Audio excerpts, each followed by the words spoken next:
삼성바이오로직스 사태의 핵심 키워드 중 하나는 상장입니다.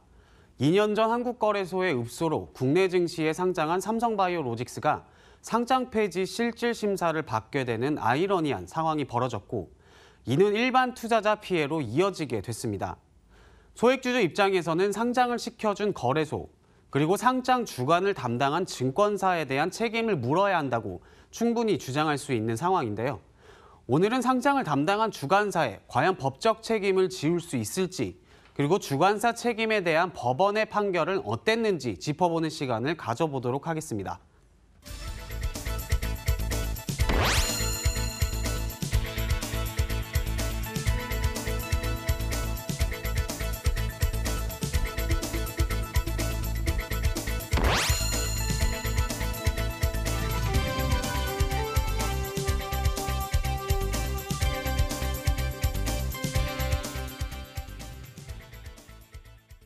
삼성바이오로직스에 대한 후폭풍 얘기를 해보도록 하겠습니다. 지난주에는 삼성바이오로직스와 관련해서 어떤 증선의 결정이 초점이었다면, 이제는 책임 공방 그리고 소송에 대한 이야기들을 이번 주에는 많이 하게 될 것 같은데요. 현재 상황이 어떤지 한번 체크를 해보도록 하겠습니다.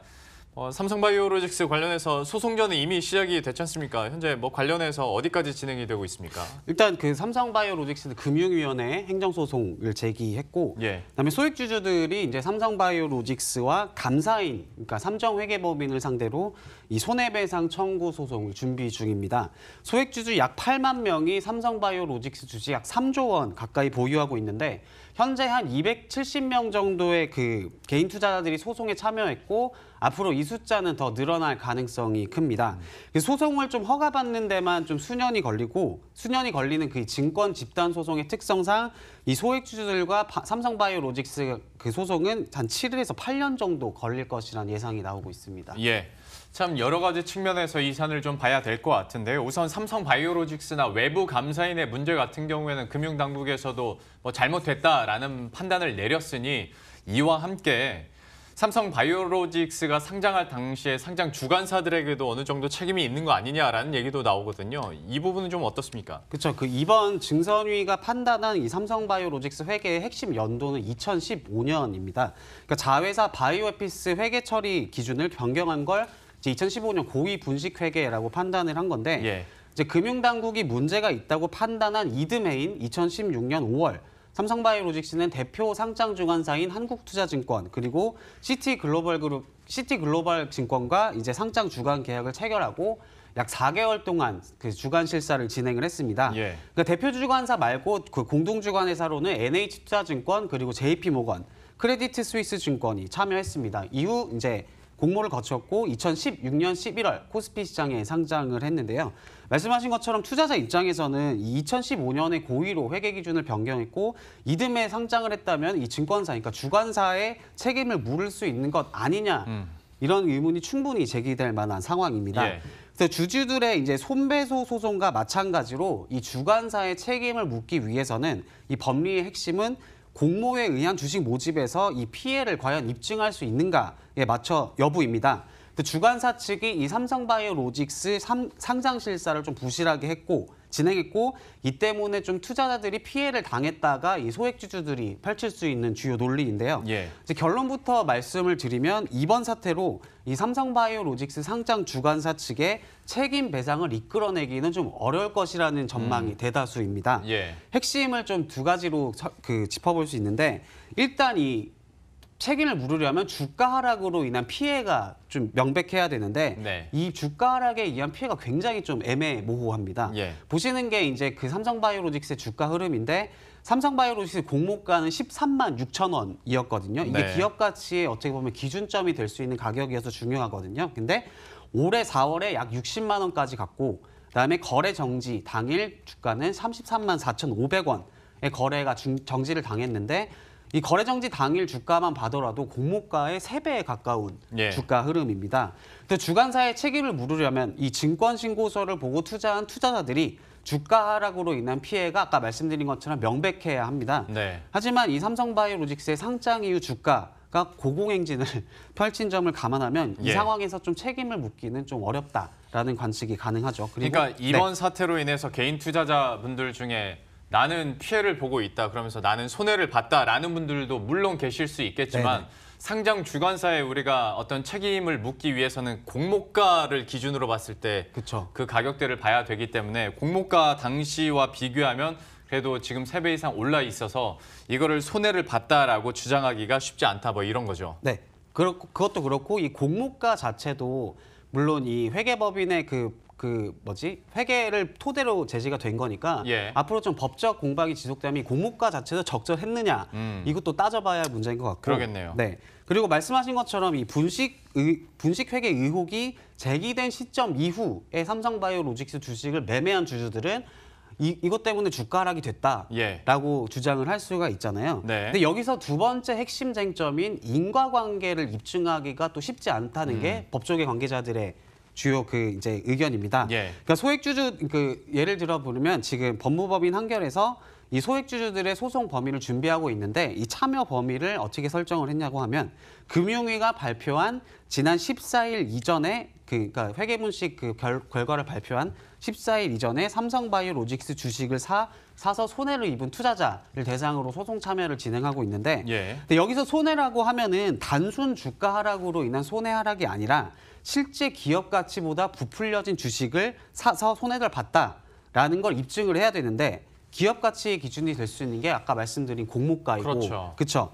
그리고 하지만 상장 후에 2년여가 지난 상황에서 이 사이에 있었던 그러니까 14일 이전에 산 모든 주주들이 대상이니까 네. 이 사이에 있었던 주가 하락, 그러니까 주가 등락을 주관사의 부실실사로 책임의 원인을 지목하기에는 조금 인과관계를 입증하기가 어려울 것이다라는 의견도 많습니다.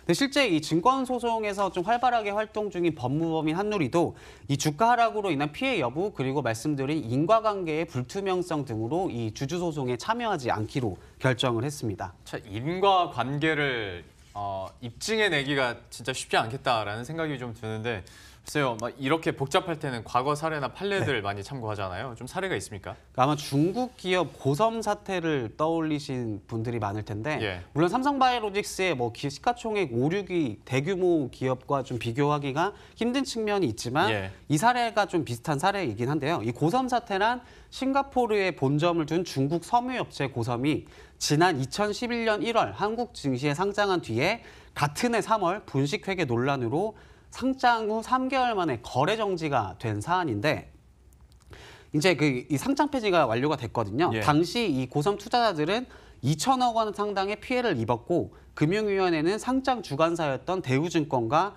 하나투자증권에 이제 부실실사를 이유로 과징금 20억 원을 부과를 했습니다. 예.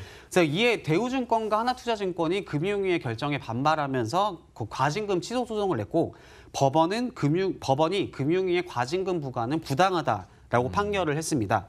그래서 판결의 요지는 이 기업이 작정하고 중요 사항을 거짓으로 쓴 행위를 주관사가 찾아내지 못했다는 이유만으로는 과징금을 부과하기에 부족하다. 그러니까 아까 말씀드린 인과관계에서 좀 명백한 오류를 찾을 수 없다. 이것과 맞닿아 있는 부분이거든요. 이 판결이 이제 결정적인 영향을 끼치면서 일반 투자자들이 상장 주관사로부터 받아낸 배상액도 애초에 1심의 절반 수준으로 줄어들었습니다. 예. 그래서 일반 투자자들이 일부 승소로 판결이 났지만 이 실질적인 배상, 그러니까 만족할 만한 배상은 받지 못한 채 마무리가 된 사건인데요. 그러니까 이 고섬 사태는 이 상장 직전에 이 분식 회계가 진행됐다는 점 그리고 회계 문제로 한국거래소의 상장 폐지 실질 심사 대상에 올랐다는 점 등 이번 삼성바이오로직 사태와 좀 비슷한 면이 많은데요. 예. 하지만 이 고섬 사태 판결문에서 볼 수 있듯이 기업이 작정하고 좀 잘못을 저질렀을 경우에 주관사 측이 이를 좀 찾아내기가 어렵지 않겠느냐라는 게 이제 법원의 판례를 통해서 확인할 수 있습니다. 그리고 또 삼성바이오로직스의 경우 금융당국이 문제가 있다라고 판단을 하긴 했지만 이제 작정하고 좀 분식회계를 저질렀다. 이 사례들과 달리 일종의 좀 회계 기준에 관련된 해석의 문제여서 이제 주관사 책임을 더 묻기 어려운 측면이 있다라고 말씀드릴 수 있고 그다음에 이제 책임을 묻기 위해서는 말씀드린 것처럼 상장 폐지로 피해가 확정이 돼야 합니다. 예. 근데 지금 증권가에서 나오는 관측이 이 삼성바이오로직스가 상장 폐지까지는 가지 않을 것이다라는 관측이 대다수이기도 합니다. 법무법인 한누리 관계자는 이 회계 처리를 위반한 건 맞지만 회계 기준에 대한 해석을 두고 다양한 의견이 나올 수 있는 사안이라며 또 회계 처리가 만약에 위반이라고 해도 투자자 손실과의 인과관계를 입증하기가 쉽지 않을 것이라고 말했습니다. 그러니까 회계 기준에 대한 해석에 대해서도 지금까지 삼성 측에서 계속 우리는 분식 회계하지 않았다라는 근거로 댔던 거기도 네. 하고 그리고 말씀을 하신 것처럼 주관사가 찾아내지 못했다라는 이유로 과징금을 주기에는 좀 부당하다라는 이제 판결도 나왔으니 지금으로서는 어떤 주관사의 부실 실사 때문에 책임을 확증하기에는 좀 쉽지 않겠네요. 그렇죠. 이제 앞서 말씀드린 것처럼 그러니까 소액주주들이 일부 승소는 하는 경우는 있어요. 하지만 이게 중요한 게 배상액이잖아요. 만족할 만한. 이 만족할 만한 배상액을 끌어내기가 좀 어려운 게 주요 판례에서 이제 공통적으로 찾아볼 수 있고 현재 진행 중인 이 시모텍 유상증자 사건도 좀 비슷한 사례인데요. 이 소송은 이제 지난 2011년 시모텍이 유상증자로 이제 한 286억 원의 자금을 조달했을 당시에 이 유상증자를 하면 또 주관사가 또 끼거든요. 증권사들이. 이 투자자들이 이 주관사인 그 구동부증권이 좀 증권신고서를 부실하게 기재한 것 아니냐라고 해서 손해배상 청구를 진행한 사안입니다. 이게 2011년에 제기된 증권집단 소송인데 지난 7월 1심 판결이 나왔거든요. 판결문을 보면은 유상 증자 후에 시모텍의 주가가 전적으로 이제 주관사의 증권신고서 거짓 기재로 인해 하락했다고 단정하기가 어렵고 손해의 상당 부분은 주관사가 아니라 최대 주주 측에 의해서 발생한 것이라는 1심 판결을 내놨습니다. 그러니까 주가 하락의 책임은 주관사가 아닌 회사 측에 있다고 판결을 낸 거죠. 다만 이제 DB금융투자가 이 투자자들에게 법원이 14억 5,500만 원 및 이자 등을 지급하라고는 했는데 이 배상의 14억 5,500만 원은 애초에 주주들이 제기한 배상액의 10%에 불과한 배상액이거든요. 그러니까 고3 사태와 마찬가지로 주관사의 책임을 물은 사례인데 일부 승소이긴 하지만 만족할 만한 배상액은 아니었다라고 볼 수 있고 그다음에 정리해 보면은 이제 삼성바이오로직스 사태로 주관사의 책임을 묻기 어렵다. 그리고 만약에 기나긴 소송 끝에 주관사의 책임이 인정된다고 해도 만족할 만한 배상액을 또 이끌어내기는 또 힘들 것이다라는 관측이 나오고 있습니다. 뭐 지금으로서는 지금까지의 사례들을 비교해서 앞으로를 예측할 수밖에 없는데요. 또 법원의 판결 어떻게 나올지도 한번 지켜봐야 될 것 같습니다. 허윤영 기자와 함께했습니다. 잘 들었습니다. 네, 고맙습니다.